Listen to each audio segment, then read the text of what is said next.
Hey everyone, hope all is well. My name is Miles Dyer and welcome to CybSafe Weekly.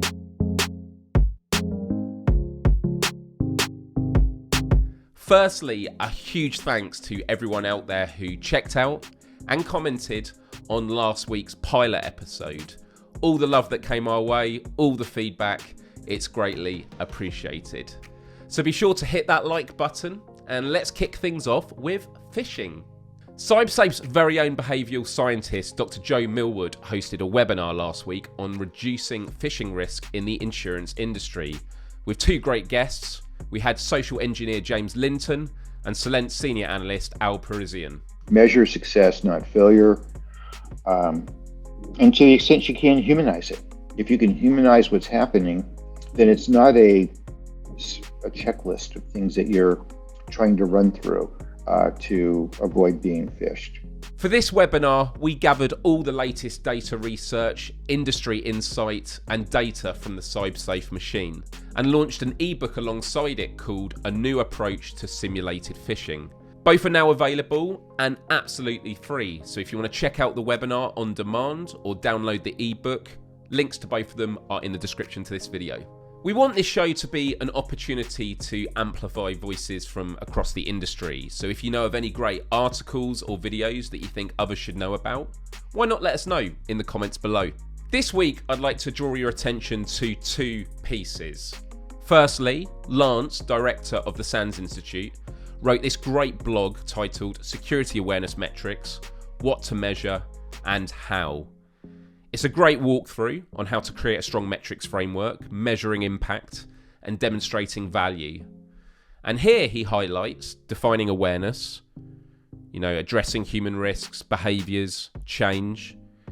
Lance then looks at what to measure, phishing, passwords, updating, and strategic metrics. As you can see, there is a lot here to check out, so we will link it in the description so you can have a full dive into it. But I just wanted to highlight two particular lines in the article summary, which I thought were interesting. He puts, "The key, however, is not to measure everything. Instead, you are better off measuring your most useful metrics. And to do that, you first need to know what your top human risks are and the behaviours that manage those risks."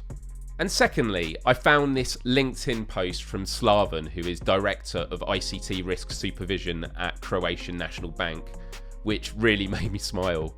And it's taken from the Economist piece on email management. Here is the full quote here, but this latter half I'll touch upon. "Emails that are part of existing threads. Open. Messages from people directly above and below you. Open.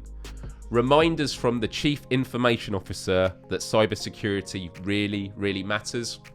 Delete." It's just brilliant. But look, joking aside, this just highlights one of the many challenges we are all up against. And it really made me reflect on our philosophy here at CybSafe. Instead of hitting people with emails, we use well-timed text, Slack, or team messages to nudge those positive behaviours. Okay, hopefully that clap wasn't too loud. I did it behind the microphone. Professional technique there. It's now question time, where I look through the comments on last week's video and pick out some to respond to. So first up, from Jonathan Armstrong, he said, "Nice film and honoured to be featured in the first edition." Absolutely, Jonathan. It was a great clip and we were very grateful for your contributions on that webinar. Same goes out to Flavia and Sarah. And Jonathan, you've now got something to add to your IMDb page, so go for it. Sean stopped by to say, "Brilliant stuff, team. Is there any chance we can get some top cybersecurity tips from Joe and Jonathan in a rap duo?" Now, I don't know about you. I absolutely love this idea, so thank you, Sean. We will see what we can do in future weeks, and I'm sure Joe will totally be up for it. Right, Joe? And finally, Shaq says, "Love it, love it, love it. Well presented, Miles. Thank you very much. I'd love to hear about the growth and journey of CybSafe, employee spotlights, perhaps people who work in the background, a piece on security awareness professionals. Are they needed? Are they a fad? More of an opinion piece from CybSafe's point of view." Thank you so much, Shaq. The journey of CybSafe is definitely something I'd love to explore on future episodes. As for the employee spotlights, I will be doing all I can to bring in members of CybSafe onto this show every week. And as for the opinion piece, you know what? Let's just pull in someone now to talk about exactly this. Ben, how would you respond to this? Does investing in cybersecurity platforms reduce the need for investing in security awareness professionals overall?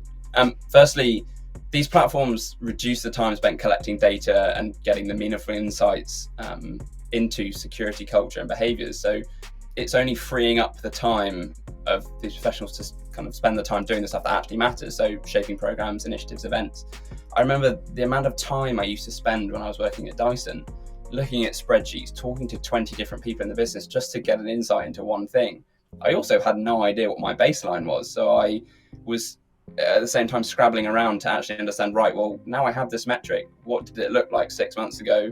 But also I want to measure it in another 6 months. Am I going to have to go through all of that same rigmarole again just to get that one piece of data? So having that insight into these security behaviors, into culture, frees up that time so that, yeah, like I said, security awareness professionals can spend the time doing the things that matter. It is the fact that when it comes to technology, it's about what are the things that we can automate, and as human beings, what are the values we can and sort of culture that we can cultivate with our creativity and, not to get too philosophical, the human spirit. So these two things do go hand in hand. So really spot on there. Ben, thank you so much for your time. I'll see you around, dude. No worries, mate. Thanks a lot. And thank you to Jonathan, Sean and Shaq for your questions, and everyone else who sent them in. We will try and go through as many as we can every single week. And for those of you that didn't know, Shaq was actually on PeepSec earlier this year, talking about all things in the world of cybersecurity with our CTO, David Ranking. It is a fantastic conversation. So if you haven't seen it already, link is in the description. Please go check it out. Well, that's all we've got time for this week. Thank you so much for watching. Comments, questions, feedback, or maybe just your favorite emoji. Put it all in the comment section below. We love to read them and respond, and hit that like button if you haven't already. Thank you so much for tuning in, and I look forward to seeing you next week. Bye-bye.